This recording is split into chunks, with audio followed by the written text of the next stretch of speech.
오늘 말씀 봉독해 드리겠습니다. 마태복음 12장 31절로 37절까지의 말씀입니다. 마태복음 12장 31절로 37절까지의 말씀입니다. 제가 봉독해 드리겠습니다. 마태복음 12장 31절입니다. 그러므로 내가 너희에게 이르노니 사람에 대한 모든 죄와 모욕은 사하심을 얻되 성령을 모독하는 것은 사하심을 얻지 못하겠고 또 누구든지 말로 인자를 거역하면 사하심을 얻되 누구든지 말로 성령을 거역하면 이 세상과 오는 세상에서도 사하심을 얻지 못하리라. 나무도 좋고 열매도 좋다 하든지 나무도 좋지 않고 열매도 좋지 않다 하든지 알아. 그 열매로 나무를 아느니라. 독사의 자식들아, 너희는 악하니 어떻게 선한 말을 할 수 있느냐? 이는 마음에 가득한 것을 입으로 말함이라. 선한 사람은 그 쌓은 선에서 선한 것을 내고 악한 사람은 그 쌓은 악에서 악한 것을 내느니라. 내가 너희에게 이르노니 사람이 무슨 무익한 말을 하든지 심판날에 이에 대하여 신문을 받으리니 내 말로 의롭다함을 받고 내 말로 정죄함을 받으리라. 아멘.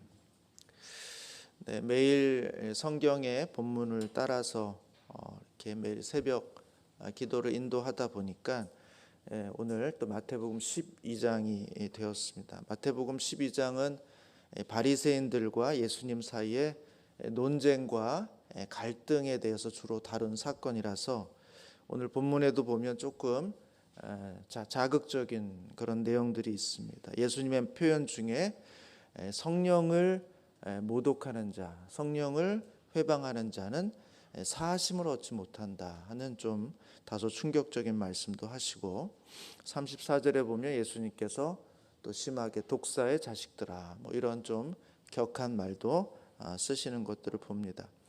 특세 첫날에 적절한 본문인가라는 생각이 들면서 오늘 본문을 좀 살펴보게 됐는데 그래도 하나님께서 우리 가운데 또 이 중에 우리 가운데 주시는 말씀이 있지 않겠는가라는 생각들을 하면서 오늘 말씀을 좀 나누기를 원합니다. 오늘 본문에 보시면 31절과 32절에는 용서받을 수 있는 죄와 용서받지 못하는 죄에 대해서 말씀하고 있습니다. 용서받을 수 있는 죄는 31절에 보시면 사람에 대한 모든 죄와 모독은 용서함을 받을 수 있다 이렇게 말합니다. 그러니까 우리가 사람에게 지은 잘못, 사람에게 지은 죄에 대해서는 하나님께 다 용서함을 받을 수 있다는 것입니다. 그러나 성령을 모독하는 것은 사함을 얻지 못한다 이렇게 말씀하고 있습니다. 예수님께서 더불어서 이어 말씀하시기로 말로 인자를 거역하는 것은 사하심을 얻지만 말로 성령을 거역하면 이 세상과 오는 세상에서는 사하심을 얻지 못한다 이렇게 말씀해주고 있습니다. 이 본문을 보시는 분들마다 아마 좀 고민이 있을 겁니다. 우리는 예수를 믿으면 다 모든 죄가 다 사함을 받는다 이렇게 알고 있는데 예수님은 너무나 분명하게 사함을 받지 못하는 죄가 있다. 다른 모든 죄는 다 사해 주지만 이 죄만큼은 사함을 받지 못하는 죄가 있다 이렇게 말씀하심으로써 혹시 우리가 이와 같은 죄를 범하면 어떡하나, 다른 죄는 다 용서를 받아도 이 죄를 범해서 용서받지 못하는 일이 있으면 어떻게 하나 그런 염려를 하게 되는 것이죠. 그럼 과연 이 사함받지 못하는 죄, 성령을 모독하는 이 죄가 어떤 죄인가 라는 것을 우리가 조금 생각해 보지 않을 수가 없습니다. 우리는 뜬금없이 31절부터 봤기 때문에 이 본문이 이 말씀이 어떤 맥락에서 나오는지 잘 모릅니다만 그 앞에 사건을 보면 왜 예수님께서 이런 말씀을 하시는가에 대해서 우리가 이해를 할 수가 있습니다. 마태복음 12장 22절부터 30절에 보면은 이런 내용이 나와 있습니다. 예수님께서 귀신이 들려가지고 보지도 못하고 그다음에 말도 못하는 사람이 있었는데 그 사람이 예수님께 나왔고 예수님께서 그를 고쳐주시게 됩니다. 그래서 그 사람이 귀신이 들려서 보지도 못하고 말도 못했는데 예수님을 통해서 눈도 보게 되고 말도 하게 되었던 것입니다. 그때 사람들이 그 모든 현상을 보면서 다 한마디로 그렇게 감탄하게 되는 것입니다. 23절에 보시면 무리가 다 놀라 이르되 이는 다윗의 자손이 아니냐 이렇게 고백하는 것입니다.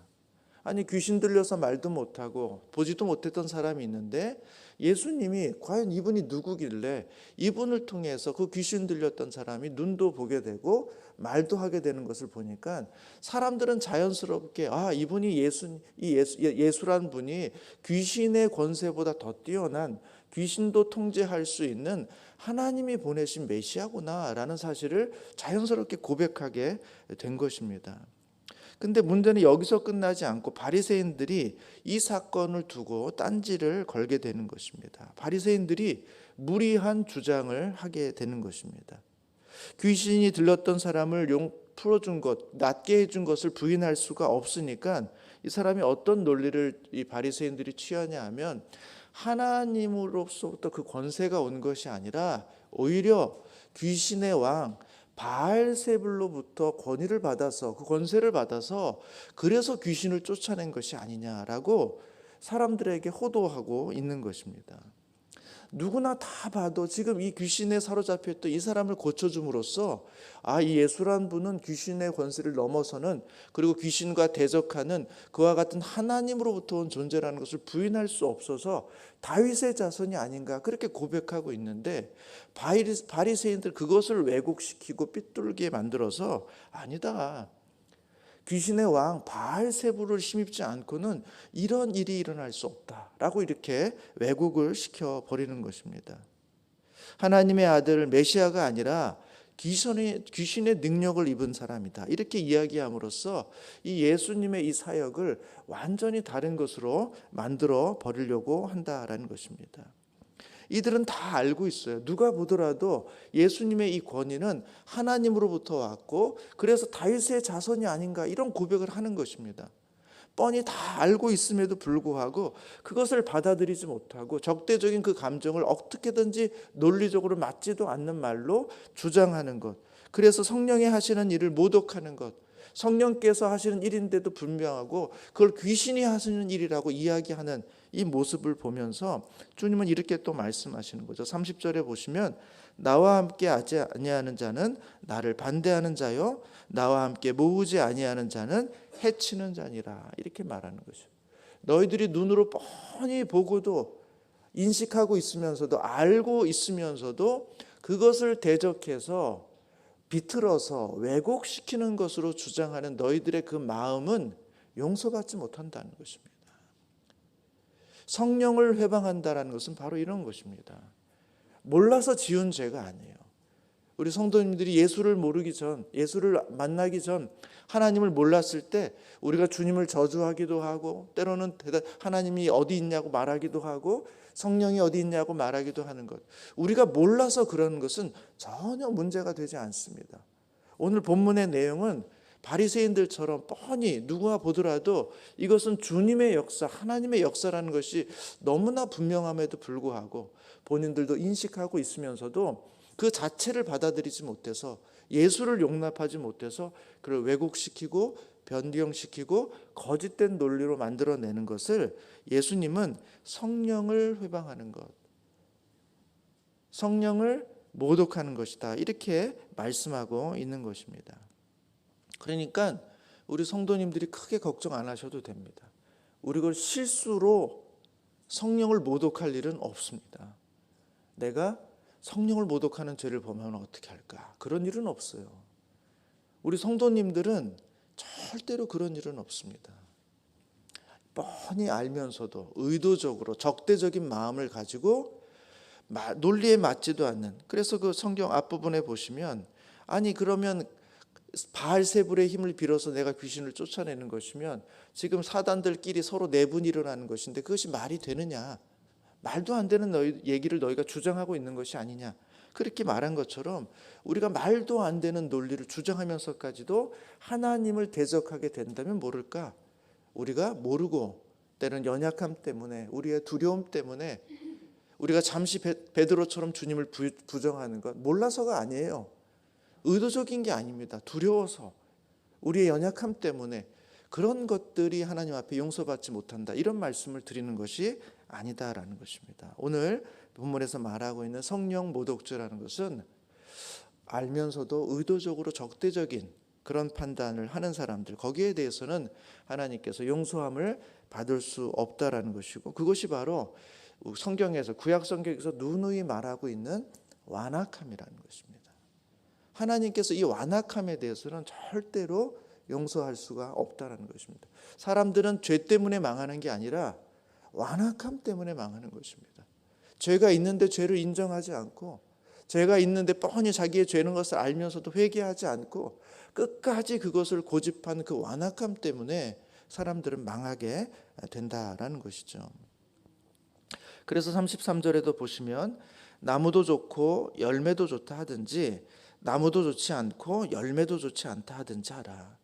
나무가 좋으면 열매도 좋은 것이고, 나무가 좋지 않으면 열매도 좋지 않은 것인지, 열매는 좋으면서 나무는 나쁘다, 뻔히 좋은 열매를 보면서 이건 나쁜 나무다, 이렇게 말하는 것은 맞지도 않는 이야기라는 것입니다. 그런 맞지도 않는 이야기를 의도적으로 할 때는 그 마음은 적개심과 의도적인 반항과 의도적인 거부를 표현하고 있는 것이 바로 오늘 본문의 내용이라는 것입니다.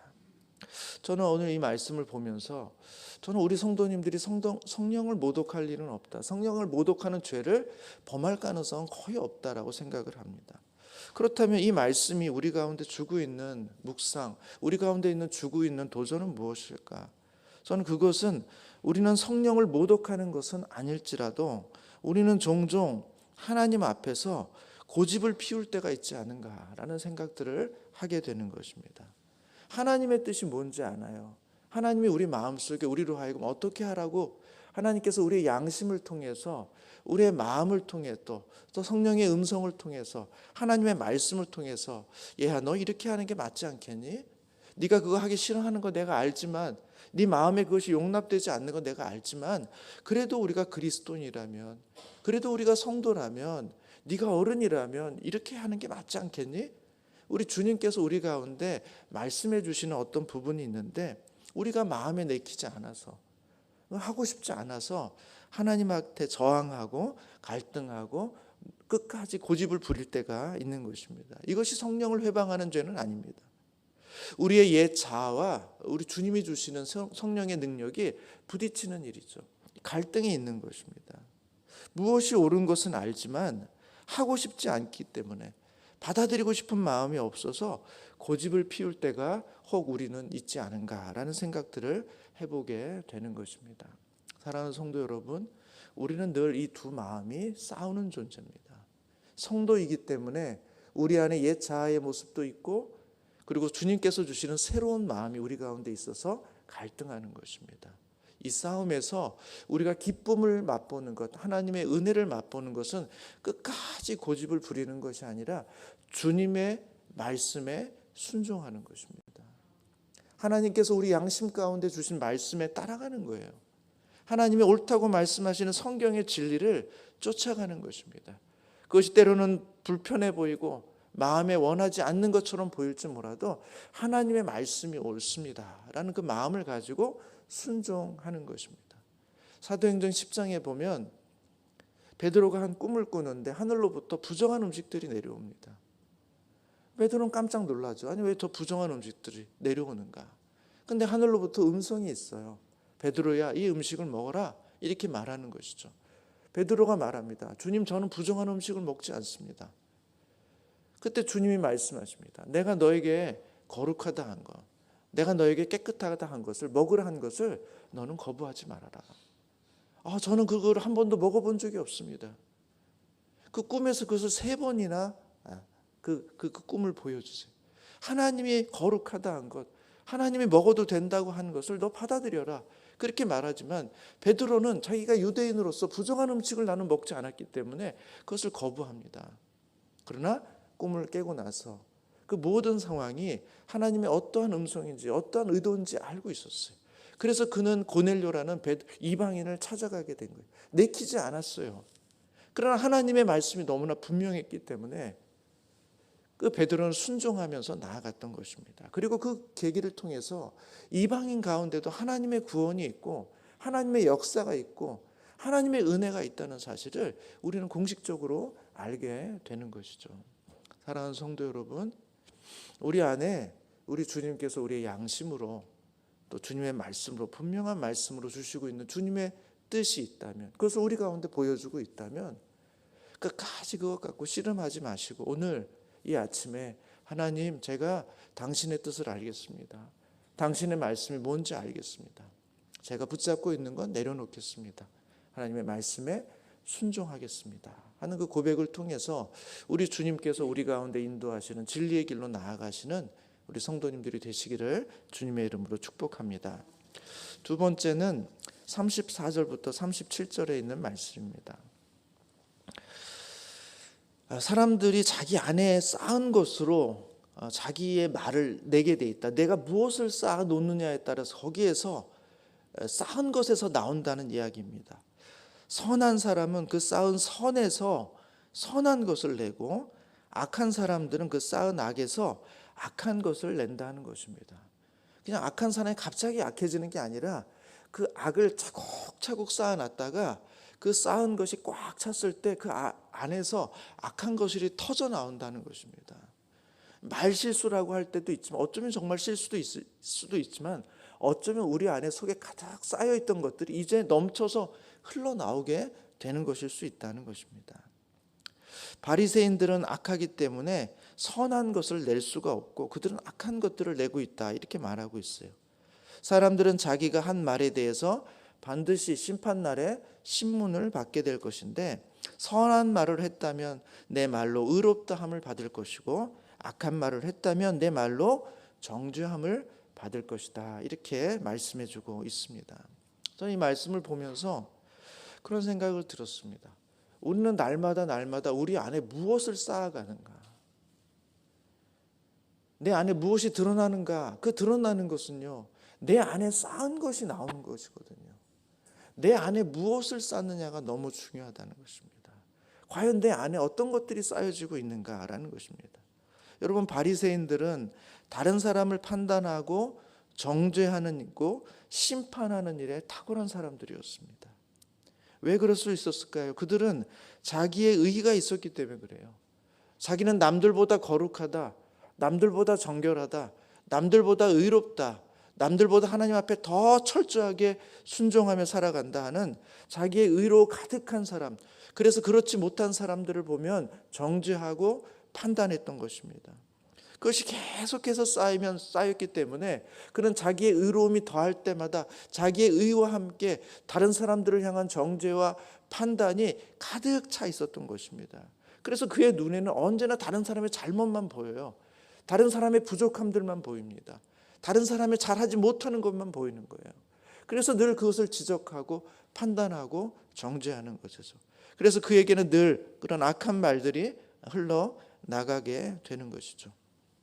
누가복음 18장 10절부터 14절에 보면 예수님께서 이런 비유를 듭니다. 성전에서 두 사람이 기도하는데 하나는 바리새인이고 하나는 세리라는 거예요. 바리새인의 기도는 이런 것입니다. 주님, 저는 죄를 짓지 않았습니다. 저는 일에 2번씩 금식합니다. 저는 날마다 11조를 드립니다. 자기가 죄를 짓지 않은 것, 자기가 얼마나 거룩하고 정결하고 의롭게 살아가는지 하나님 앞에 너무나 떳떳한 거예요. 그래서 고개를 바짝 들고는 자기의 의를 자랑하는 그런 기도를 드리는 거예요. 그 옆에 있는 세리는 이렇게 기도합니다. 하늘을 쳐다보지도 못하고 다만 가슴을 치며 불쌍히 여겨주소서, 나는 죄인이로소이다. 세리는 감히 얼굴을 들지 못해요. 그리고 엎드려서 그렇게 기도합니다. 가슴을 치면서 기도합니다. 불쌍히 여겨주소서, 나는 죄인이로소이다. 과연 누구의 기도가 하나님 앞에 응답되겠는가라는 것입니다. 세리는 날마다 자신의 연약함 속에서 하나님의 의로움, 하나님의 자비, 하나님의 긍휼, 하나님의 도우심, 하나님의 은혜가 없으면 나는 살 수가 없습니다 하는 그런 마음으로 날마다 채워가는 거예요. 반면에 바리새인들은 자기의 의와 자기의 자랑과 자신의 그 능력을 자랑하는 것으로 날마다 채워가는 것입니다. 여러분, 우리 안에 우리는 무엇을 채우고 있는가? 나의 의를 쌓고 있는가? 나의 의가 쌓이면 쌓일수록 우리는 판단하고 정죄하고 심판하는 일에 발빠라질 것입니다. 우리 안에서 우리도 모르게 악한 것들이 쏟아져 나오는 것이죠. 반면에 우리가 나의 의가 아니라 하나님의 의를 쌓아간다면 모든 것이 하나님의 은혜구나. 하나님의 용서하심으로 내가 이 자리에 있구나. 내가 하나님의 은혜를 받은 것처럼 저 사람도 하나님의 은혜가 필요하겠구나. 저 사람에게도 저런 연약함이 있겠구나 하는 긍휼과 자비의 마음으로 우리가 사람들을 대하고 우리 안에 하나님의 의를 쌓아간다면 우리 안에서 선하고 아름다운 것들이 흘러나올 것이고, 그것이 마지막 심판의 날에는 선한 말을 했다면 그 말로 말미암아 의롭다함을 받게 될 것이다. 이렇게 말씀하시는 주님의 말씀이 우리 가운데 있는 것이죠. 사랑하는 성도 여러분, 우리 안에 오늘 하루 무엇을 쌓아가시겠습니까? 하나님의 은혜, 하나님의 의를 쌓아가시는 우리 성도님들이 되시기를, 그래서 우리 안에서 그 쌓은 것이 선하고 아름다운 말로 사람들에게 위로와 격려와 힘을 더하시는 우리 성도님들이 되시기를 주님의 이름으로 축복합니다. 기도하겠습니다. 하나님, 우리 안에서 하나님의 의, 예수 그리스도의 사랑, 하나님의 긍휼하심이 쌓이는 그런 은혜를 베풀어 주시옵소서.